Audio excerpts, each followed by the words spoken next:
The Gormenghast Trilogy by Mervyn Peake, Book 1, Titus Groan. Sourdust is buried. Barquentine officiated at his father's funeral. To his way of thinking, it was impossible for the bones to be buried without a skull. It was a pity that the skull should not be the one which belonged, but that there should be some sort of termination to the body before it was delivered to the earth was apparently imperative. Flay had recounted his story, and the bruise above his left ear testified to its veracity. There seemed to be no clue to who the cowardly assailant might be, nor could any motive be imagined that could prompt so callous, so purposeless an action. 2 days were spent in a fruitless search for the missing ornament, Steerpike leading a gang of stable hands on a tour of the wine vaults which, according to his own theory, would afford, so he argued, many an ideal niche or corner in which the criminal might hide the skull. He had always had a desire to discover the extent of the vaults. The candle-lit search through the damp labyrinth of cellars and passages lined with dusty bottles disproved his theory, however, and when on the same evening the search parties, one and all, reported that their quests had been abortive, it was decided that on the following evening the bones were to be buried whether the head were found or not. It being considered a desecration to unearth any bodies from the servants' graveyard, Barquentine decided that the skull of a small calf would prove equally effective. One was procured from Swelter, and after it had been boiled and was free of the last vestige of flesh, it was dried and varnished, and as the hour of the burial approached, and there was no sign of the original skull being found, Barquentine sent Flay to Mrs. Slagg's room to procure some blue ribbon. The calf's skull was all but perfect, it being on the small side and dwarfing the rest of the remains far less than might have been feared. At all events, the old man would be complete, if not homogeneous. He would not be headless, and his funeral would be no slipshod bury-as-you-please affair. It was only when the coffin stood near the graveside in the cemetery of the esteemed, and only when the crowd was standing silently about the small rectangular trench that Barquentine motioned Sepulchre forward, and indicated that the moment had come for the Earl to attach the calf's skull to the last of old Sourdust's vertebrae with the aid of the blue ribbon, which Mrs. Slagg had found at the bottom of one of her shuttered baskets of material. Here was honour for the old man. Barquentine knotted his beard ruminatively and was well pleased. Whether it was some obscure tenet of the Groan law which Barquentine was rigorously adhering to, or whether it was that he found comfort of some kind in ribbons, it is impossible to say. But whatever the reason might be, Barquentine had procured from somewhere or other several extra lengths of varying colours, and his father's skeleton boasted a variety of silk bows, which were neatly tied about such bones as seemed to offer themselves to this decorative treatment. When the Earl had finished with the calf's skull, Barquentine bent over the coffin and peered at the effect. He was, on the whole, satisfied. The calf's head was rather too big, but it was adequate. The late evening light lit it admirably, and the grain of the bone was particularly effective.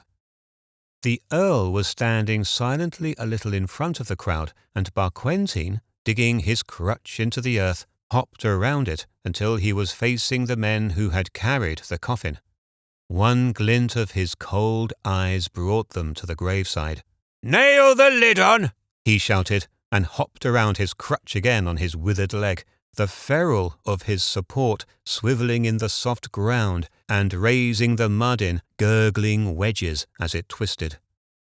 Fuchsia, standing at her mother's mountainous side, loathed him with her whole body. She was beginning to hate everything that was old. What was that word which Steerpike kept denouncing whenever he met her?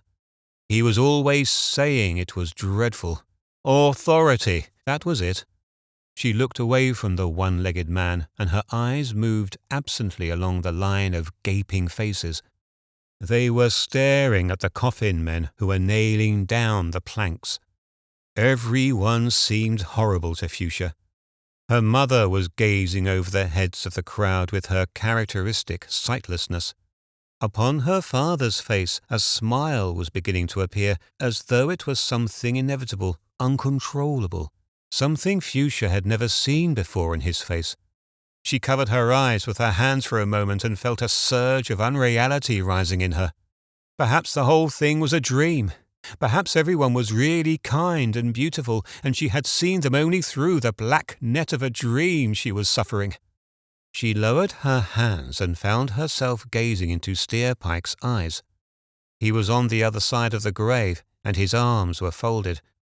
As he stared at her, with his head a little on one side, like a bird's, he raised his eyebrows at her, quizzically, his mouth twisted up on one side.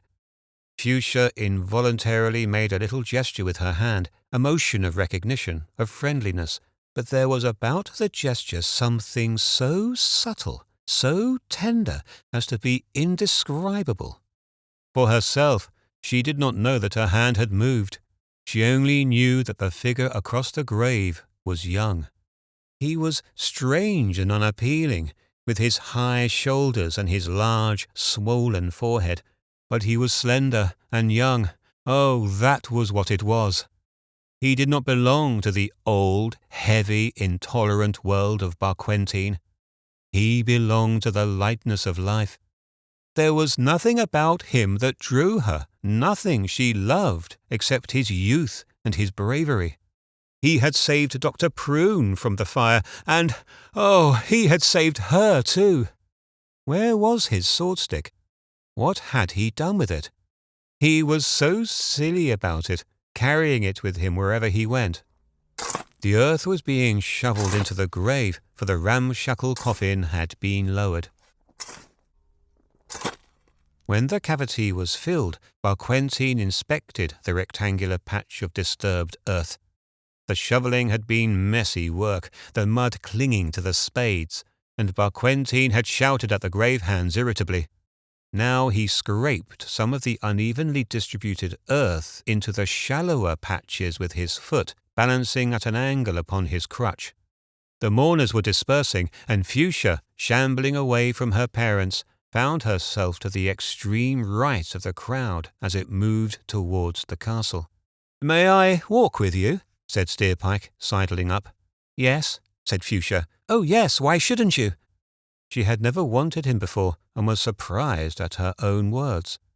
Steerpike shot a glance at her as he pulled out his small pipe.